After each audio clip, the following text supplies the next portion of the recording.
About this time, an ambitious young reporter from New York arrived one morning at Gatsby's door and asked him if he had anything to say.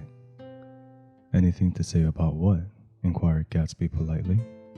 "Why, any statement to give out." It transpired after a confused 5 minutes that the man had heard Gatsby's name around his office in a connection which he either wouldn't reveal or didn't fully understand. This was his day off, and with laudable initiative, he had hurried out to see. It was a random shot, and yet the reporter's instinct was right. Gatsby's notoriety, spread about by the hundreds who had accepted his hospitality and so become authorities upon his past, had increased all summer until he fell just short of being news.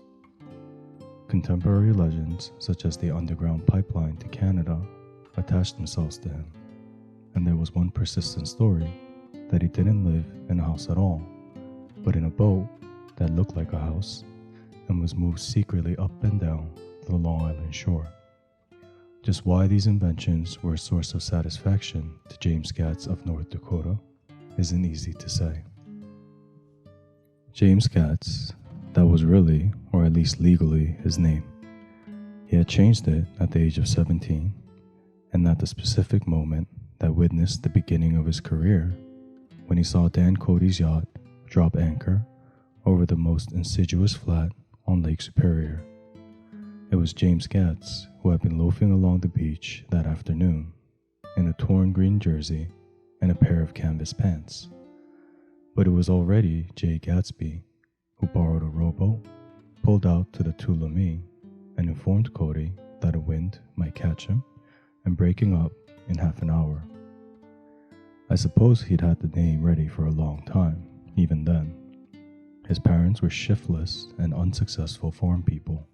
His imagination had never really accepted them as his parents at all. The truth was that Jay Gatsby of West Egg, Long Island, sprang from his platonic conception of himself.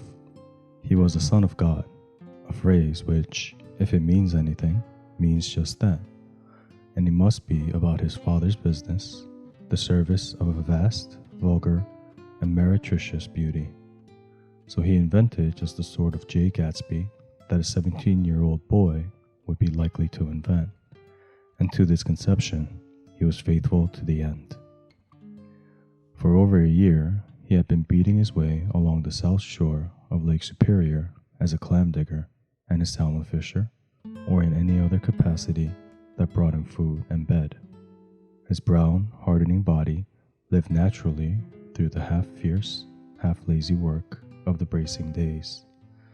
He knew women early, and since they spoiled him, he became contemptuous of them, of young virgins because they were ignorant, of the others because they were so hysterical about things which in his overwhelming self-absorption he took for granted. But his heart was in a constant, turbulent riot. The most grotesque and fantastic conceits haunted him in his bed at night. A universe of ineffable gaudiness spun itself out in his brain while the clock ticked on the washstand and the moon soaked with wet lights his tangled clothes upon the floor. Each night he added to the pattern of his fancies until drowsiness closed down upon some vivid scene with an oblivious embrace. For a while, these reveries provided an outlet for his imagination. They were a satisfactory hint of the unreality of reality, a promise that the rock of the world was founded securely on a fairy's wing. An instinct towards his future glory had led him, some months before, to the small Lutheran college of St. Olaf's in southern Minnesota. He stayed there 2 weeks, dismayed at its ferocious indifference to the drums of his destiny, to destiny itself, and despising the janitor's work with which he was to pay his way through. Then he drifted back to Lake Superior, and he was still searching for something to do on the day that Dan Cody's yacht dropped anchor in the shallows along shore. Cody was 50 years old then, a product of the Nevada silver fields of the Yukon, of every rush for metal since '75. The transactions in Montana copper that made him many times a millionaire found him physically robust but on the verge of soft-mindedness, and, suspecting this, an infinite number of women tried to separate him from his money. The none too savory ramifications by which Ella Kay, the newspaper woman, played Madame de Maintenon to his weakness and sent him to a sea in a yacht, were common property of the turgid journalism in 1902. He had been coasting along all too hospitable shores for 5 years when he turned up as James Gats's destiny in Little Girl Bay. To young Gats, resting on his oars and looking up at the railed deck, that yacht represented all the beauty and glamour in the world. I suppose he smiled at Cody. He had probably discovered that people liked him when he smiled. At any rate, Cody asked him a few questions. One of them elicited the brand new name, and found that he was quick and extravagantly ambitious. A few days later, he took him to Duluth and brought him a blue coat, 6 pairs of white duck trousers, and a yachting cap. And when the Tuolumne left for the West Indies and the Barbary Coast, Gatsby left too. He was employed in a vague personal capacity. While he remained with Cody, he was in a turn steward, mate, skipper, secretary, and even jailer, for Dan Cody sober knew what lavish doings Dan Cody drunk might soon be about, and he provided for such contingencies by reposing more and more trust in Gatsby. The arrangement lasted 5 years, during which the boat went 3 times around the continent. It might have lasted indefinitely, except for the fact that Ella Kay came on board one night in Boston, and a week later, Dan Cody inhospitably died. I remember the portrait of him up in Gatsby's bedroom, a gray, florid man with a hard, empty face. The pioneer debauchee who during one phase of American life brought back to the eastern seaboard the savage violence of the frontier, brothel, and saloon. It was indirectly due to Cody that Gatsby drank so little. Sometimes, in the course of gay parties, women used to rub champagne into his hair. For himself, he formed the habit of letting liquor alone. And it was from Cody that he inherited money, a legacy of $25,000. He didn't get it. He never understood the legal device that was used against him. But what remained of the millions went intact to Ella Kay. He was left with a singularly appropriate education. The vague contour of J. Gatsby had filled out to the substantiality of a man. He told me all this very much later, but I've put it down here with the idea of exploding those first wild rumors about his antecedents, which weren't even faintly true. Moreover, he told it to me at a time of confusion, when I had reached the point of believing everything and nothing about him. So I take the advantage of this short halt while Gatsby, so to speak, caught his breath, to clear this set of misconceptions away. It was a halt, too, in my associations with his affairs. For several weeks, I didn't see him or hear his voice on the phone. Mostly, I was in New York, trotting around with Jordan and trying to ingratiate myself with her senile aunt. But finally, I went over to his house one Sunday afternoon. I hadn't been there 2 minutes when somebody brought Tom Buchanan in for a drink. I was startled, naturally, but the really surprising thing was that it hadn't happened before. They were a party of 3 on horseback, Tom and a man named Sloan, and a pretty woman in a brown riding habit who had been there previously. "I'm delighted to see you," said Gatsby, standing on his porch. "I'm delighted that you dropped in," as though they cared. "Sit right down. Have a cigarette or a cigar." He walked around the room quickly, ringing bells. "I'll have something to drink for you in just a minute." He was profoundly affected by the fact that Tom was there, but he would be uneasy anyhow until he had given them something, realizing in a vague way that that was all they came for. Mr. Sloan wanted nothing. A lemonade? No thanks. A little champagne? Nothing at all. Thanks, I'm sorry. Did you have a nice ride? Very good roads around here. I suppose the automobiles? Yeah. Moved by an irresistible impulse, Gatsby turned to Tom, who had accepted the introduction as a stranger. I believe we've met somewhere before, Mr. Buchanan. Oh yes, said Tom, gruffly polite, but obviously not remembering. So we did. I remember very well. About 2 weeks ago. That's right. You were with Nick here. I know your wife, continued Gatsby, almost aggressively. That's so. Tom turned to me. You live near here, Nick? Next door. That's so. Mr. Sloan didn't enter into the conversation, but lounged back haughtily in his chair. The woman said nothing either, until unexpectedly, after 2 highballs, she became cordial. We'll all come over to your next party, Mr. Gatsby, she suggested. What do you say? Certainly. I'd be delighted to have you.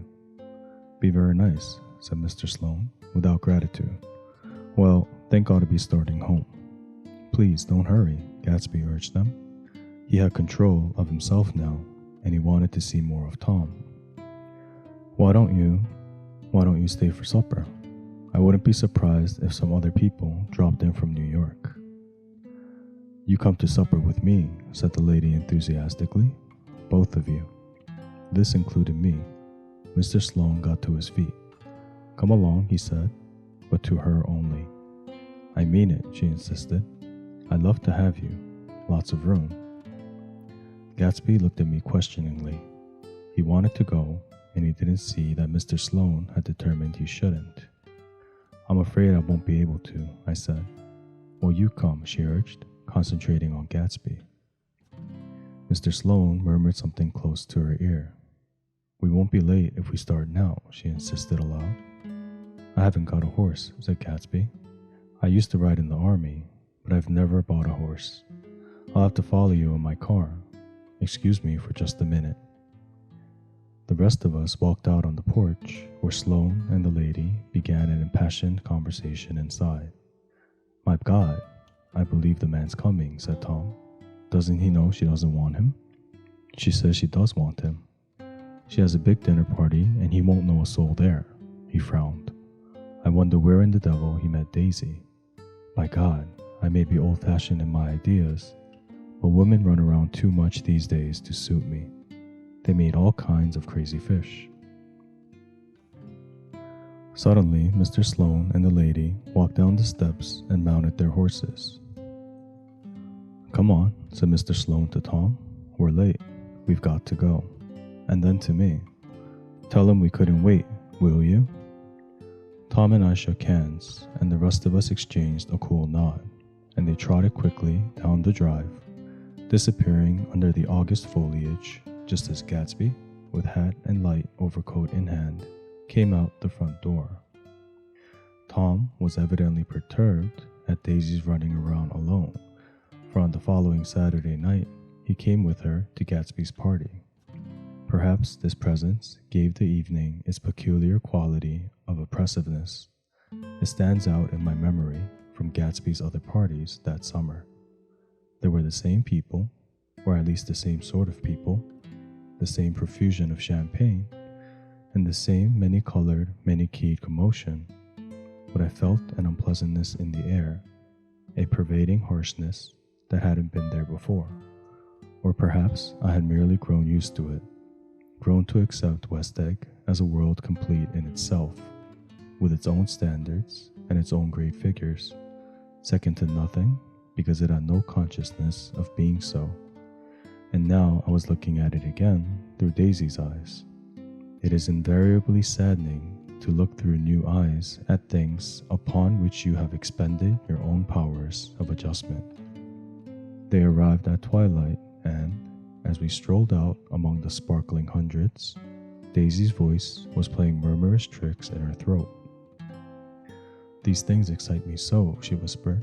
If you want to kiss me any time during the evening, Nick, just let me know, and I'll be glad to arrange it for you. Just mention my name. or present the green card. I'm giving out green. Look around, suggested Gatsby. I'm looking around. I'm having a marvelous, you must see the faces of many people you've heard about. Tom's arrogant eyes roamed the crowd. We don't go around very much, he said. In fact, I was just thinking I don't know a soul here. Perhaps you know that lady. Gatsby indicated a gorgeous, scarcely human orchid of a woman who sat in state under a white plum tree. Tom and Daisy stared, and with that peculiarly unreal feeling that accompanies the recognition of a hitherto ghostly celebrity of the movies. She's lovely, said Daisy. The man bending over her is her director. He took them ceremoniously from group to group. Mrs. Buchanan and Mr. Buchanan. After an instant's hesitation, he added, the polo player. Oh no, objected Tom quickly. Not me. But evidently, the sound of it pleased Gatsby, for Tom remained the polo player for the rest of the evening. I've never met so many celebrities, Daisy exclaimed. I like that man. What was his name? With the sort of blue nose. Gatsby identified him, adding that he was a small producer. Well, I liked him anyhow. I'd a little rather not be the polo player, said Tom pleasantly. I'd rather look at all these famous people in oblivion. Daisy and Gatsby danced. I remember being surprised by his graceful, conservative foxtrot. I had never seen him dance before. Then they sauntered over to my house and sat on the steps for half an hour, while at her request, I remained watchfully in the garden. In case there's a fire or a flood, she explained, or any act of God. Tom appeared from his oblivion as we were sitting down to supper together. Do you mind if I eat with some people over there? He said. A fellow's getting off some funny stuff. Go ahead, answered Daisy genially.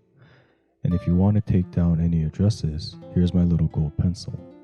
She looked around after a moment and told me the girl was common but pretty, and I knew that except for the half hour she'd been alone with Gatsby, she wasn't having a good time. We were at a particular tipsy table. That was my fault. Gatsby had been called to the phone, and I had enjoyed these same people only 2 weeks before. But what had amused me then turned septic on the air now. How do you feel, Miss Bedecker? The girl addressed was trying, unsuccessfully, to slump against my shoulder. At this inquiry, she sat up and opened her eyes. What? A massive and lethargic woman, who had been urging Daisy to play golf with her at the local club tomorrow, spoke in Miss Bedecker's defense. Oh, she's all right now. When she's had 5 or 6 cocktails, she always starts screaming like that. I tell her she ought to leave it alone. I do leave it alone, affirmed the accused hollowly. We heard you yelling, so I said to Doc Civet here, there's somebody that needs your help, Doc. She's much obliged, I'm sure, said another friend, without gratitude. But you got her dress all wet when you stuck her head in the pool. Anything I hate is to get my head stuck in a pool, mumbled Miss Bedecker. They almost drowned me once over in New Jersey. Then you ought to leave it alone, countered Dr. Civet. Speak for yourself, cried Miss Bedecker violently. Your hand shakes. I wouldn't let you operate on me. It was like that. Almost the last thing I remember was standing with Daisy and watching the moving picture director and his star. They were under the white plum tree, and their faces were touching, except for a pale, thin ray of moonlight between. It occurred to me that he had been very slowly bending toward her all evening to attain this proximity, and even while I watched, I saw him stoop one ultimate degree and kiss at her cheek. I like her, said Daisy. I think she's lovely. But the rest offended her, and inarguably because it wasn't a gesture, but an emotion. She was appalled by West Egg, this unprecedented place that Broadway had begotten upon a Long Island fishing village. Appalled by its raw vigor that chafed under the old euphemisms, and by the too obtrusive fate that herded its inhabitants along a shortcut from nothing to nothing. She saw something awful in the very simplicity she failed to understand. I sat on the front steps with them while they waited for their car. It was dark here in front. Only the bright door sent 10 square feet of light volleying out into the soft black morning. Sometimes a shadow moved against the dressing room blind above, gave way to another shadow, an indefinite procession of shadows who rouged and powdered in an invisible glass. "Who is this Gatsby anyhow?" demanded Tom suddenly. "Some big bootlegger?" "Where'd you hear that?" I inquired. "I didn't hear it. I imagined it. A lot of these newly rich people are just big bootleggers, you know." "Not Gatsby," I said shortly. He was silent for a moment. The pebbles of the drive crunched under his feet. Well, he certainly must have strained himself to get this menagerie together. A breeze stirred the gray haze of daisies for her collar. "At least they're more interesting than the people we know," she said with an effort.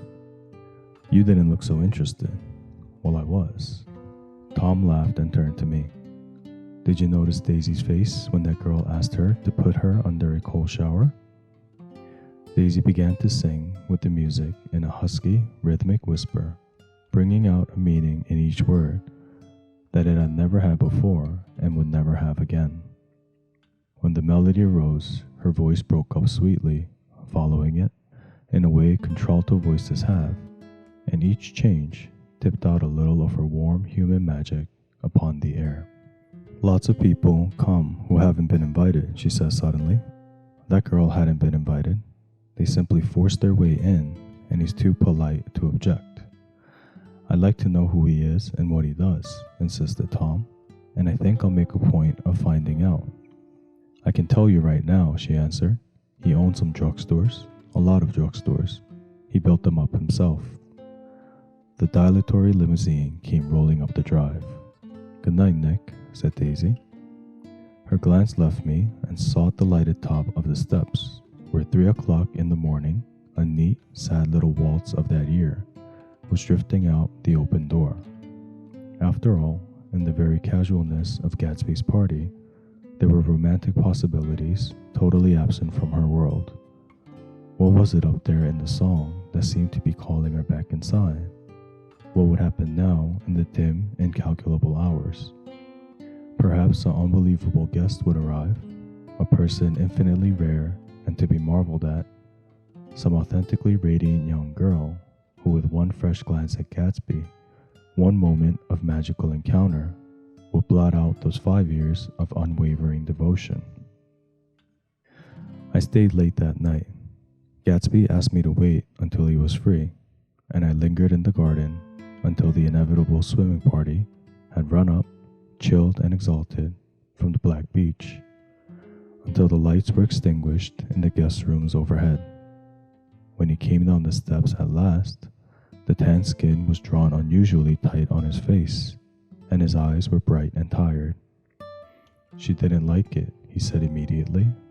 "Of course she did." "She didn't like it," he insisted. "She didn't have a good time." He was silent, and I guessed at his unutterable depression. "I feel far away from her," he said. "It's hard to make her understand." "You mean about the dance?" "The dance." He dismissed all the dances he had given with a snap of his fingers. "Old sport, the dance is unimportant." He wanted nothing less of Daisy than that she should go to Tom and say, "I never loved you." After she had obliterated 4 years with that sentence, they could decide upon the more practical measures to be taken. One of them was that after she was free, they were to go back to Louisville and be married from her house, just as if it were 5 years ago. "And she doesn't understand," he said. "She used to be able to understand. We sit for hours." He broke off and began to walk up and down a desolate path of fruit rinds and discarded favors and crushed flowers. "I wouldn't ask too much of her," I ventured. "You can't repeat the past." "Can't repeat the past?" he cried incredulously. "Why, of course you can." He looked around him wildly, as if the past were lurking here in the shadows of his house, just out of reach of his hand. "I'm going to fix everything just the way it was before," he said, nodding determinedly. "She'll see." He talked a lot about the past, and I gathered that he wanted to recover something, some idea of himself perhaps, that had gone into loving Daisy. His life had been confused and disordered since then, but if he could once return to a certain starting place and go over it all slowly, he could find out what that thing was. One autumn night, 5 years before, they had been walking down the street when the leaves were falling, and they came to a place where there were no trees and the sidewalk was white with moonlight. They stopped here and turned toward each other. Now it was a cool night with that mysterious excitement in it which comes at the two changes of the year. The quiet lights in the houses were humming out into the darkness, and there was a stir and bustle among the stars. Out of the corner of his eye, Gatsby saw that the blocks of the sidewalks really formed a ladder and mounted to a secret place above the trees. He could climb to it if he climbed alone, and once there, he could suck on the pap of life, gulp down the incomparable milk of wonder. His heart beat faster as Daisy's white face came up to his own. He knew that when he kissed this girl and forever wed his unutterable visions to her perishable breath, his mind would never romp again like the mind of God. So he waited, listening for a moment longer to the tuning fork that had been struck upon a star. Then he kissed her. At his lips' touch, she blossomed for him like a flower, and the incarnation was complete. Through all he said, even through his appalling sentimentality, I was reminded of something, an elusive rhythm, a fragment of lost words that I had heard somewhere a long time ago. For a moment, a phrase tried to take shape in my mouth, and my lips parted like a dumb man's, as though there was more struggling upon them than a wisp of startled air. But they made no sound, and what I had almost remembered was uncommunicable forever.